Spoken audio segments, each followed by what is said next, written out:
इस बीच एक बड़ी खबर बीकानेर से सामने आ रही है, जहां उच्च शिक्षा मंत्री के गृह जिले में एग्जाम की जल्दी क्यों? सवाल ये उठ रहा है क्योंकि गंगा सिंह विश्वविद्यालय ने जुलाई में परीक्षा की कर दी है घोषणा, जबकि बीकानेर में इन दिनों तेजी से बढ़ रहा है कोरोना।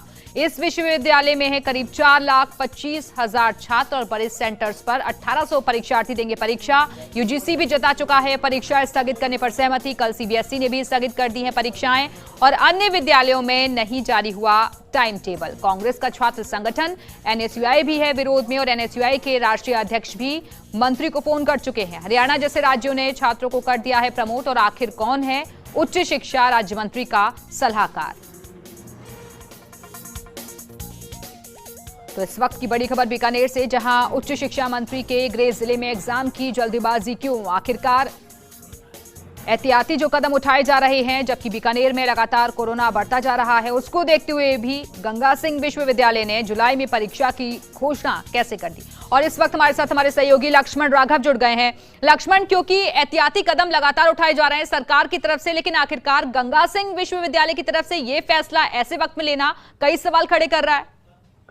देखिए, निश्चित तौर पर इस बात को लेकर कई तरह की चर्चा है और दरअसल यहाँ पर जो कॉलेज लोग हैं, छात्र हैं, वो भी इस बात का लगातार विरोध जता रहे हैं। एनएसयूआई स्टैंड ले चुकी है, राष्ट्रीय अध्यक्ष ने फोन किया है। और देखिए, बीकानेर में आज भी 13 कोरोना पॉजिटिव आए हैं, कल 24 कोरोना पॉजिटिव आए थे। तो निश्चित तौर पर अभी चर्चा बहुत तेज हो गई है कि इतनी क्या जल्दी थी कि उस शिक्षा मंत्री के गृह जिले में जो है 9 जुलाई से ही परीक्षा की घोषणा हो जाए। आपको ध्यान होगा, आपने देखा होगा, सीबीएसई ने भी अपने जो एग्जाम डेट घोषित कर दी थी उसको स्थगित कर दिया गया है और बाकायदा एक ऑप्शन दिया है कि छात्र ऑप्ट कर सकते हैं कि उन्हें अगर अपने इंटरनल असेसमेंट से नंबर पर्याप्त लगते हैं तो उससे वो अगली क्लास में जा सकते हैं। तो देखिए, ये सवाल उठना लाजमी है दरअसल इस पूरे मामले को लेकर, और स्वाभाविक भी है क्योंकि हर व्यक्ति कहीं ना कहीं थोड़ा सा डरा हुआ है, थोड़ा चिंतित है।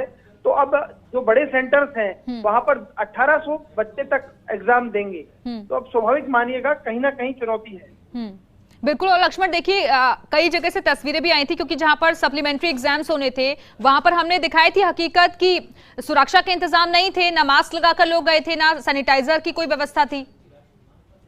देखिए, बिल्कुल बड़ा मुश्किल होता है और ये केवल यही नहीं, आप समझिएगा जो कॉपी है वो ले जानी होती है, कॉपी डिस्ट्रीब्यूट करनी होती है, वापस एकत्र करनी होती है। ना केवल स्टूडेंट, जो टीचर्स, एग्जामिनर्स होते हैं, जो विजिलेटर्स होते हैं, उन सबको कहीं ना कहीं इसमें पूरे प्रोसेस से गुजरना पड़ता है। तो वो खुद भी, हमारी बातचीत हुई ऑफ द रिकॉर्ड, जो कॉलेज के यूनिवर्सिटी का स्टाफ है वो भी कहीं डरा हुआ है इस बात को लेकर कि या तो बहुत जल्दी कर रहे हैं, क्योंकि मैं आपको एक बात और बता दूं कि यूजीसी भी ये गाइडलाइन दे चुका है कि यूनिवर्सिटी अपने स्तर पर ये फैसला ले सकती हैं कि उन्हें बिल्कुल लौटेंगे लक्ष्मण आपके पास। और इस वक्त हमारे साथ पीसी त्रिवेदी जुड़ गए हैं, जो कि वीसी हैं एमजीएसयू के।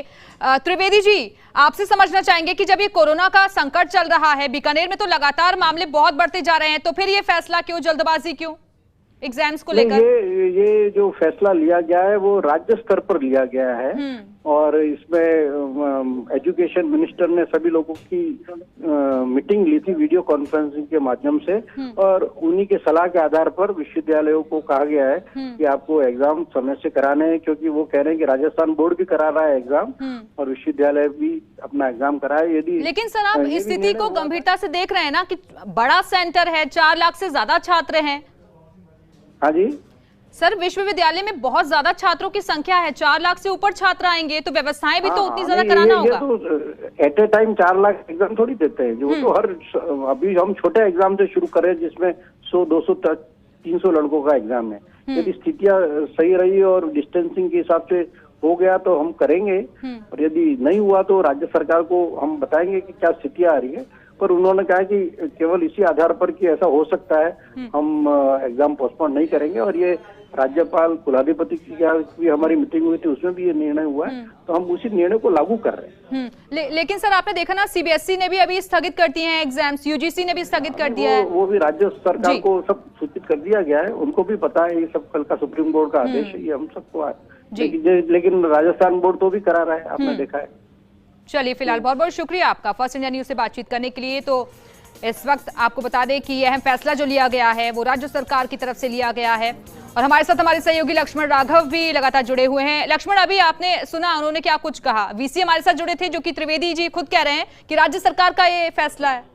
देखिए हाँ, वो ठीक है, वीसी हैं, उनको ये बात रखनी ही होती है सरकार की तरफ से, लेकिन उनका ये कहना कि इस डर से ऐसा नहीं कर सकते, ये मुझे थोड़ा बड़ा मतलब ये लगा ऐसे वक्त में। हर चीज हम डर से ही तो कर रहे हैं, क्यों हम बारात में 50 लोगों से ज्यादा को आने की अनुमति नहीं दे रहे हैं। देखिए शिक्षा जरूरी है, इसमें कतई शक नहीं है, लेकिन शिक्षा स्वास्थ्य पर भारी नहीं हो सकती, ये भी हमें समझना होगा। जान पर भारी नहीं हो सकती, जान है तो जान है, क्योंकि ऑनलाइन व्यवस्था हो या तो कोई एग्जाम की ऐसी व्यवस्था की जाए, क्योंकि ये जो हम बात पहुंचा रहे हैं, ये हमारे पास बहुत सारे फोन कॉल्स उन परीक्षार्थियों के आ रहे हैं, दरअसल स्टूडेंट्स के आ रहे हैं, वो ये बात बार बार उठा रहे हैं कि भाई या तो इसको पोस्टपोन किया जाए, क्योंकि अभी जो है यहाँ जैसा कि मैंने बताया बीकानेर में बिल्कुल इस फैसले से कई तरीके के सवाल खड़े हो रहे हैं, क्योंकि छात्रों की सुरक्षा से जुड़ा हुआ है पूरा मामला है। बहुत बहुत शुक्रिया आपका लक्ष्य।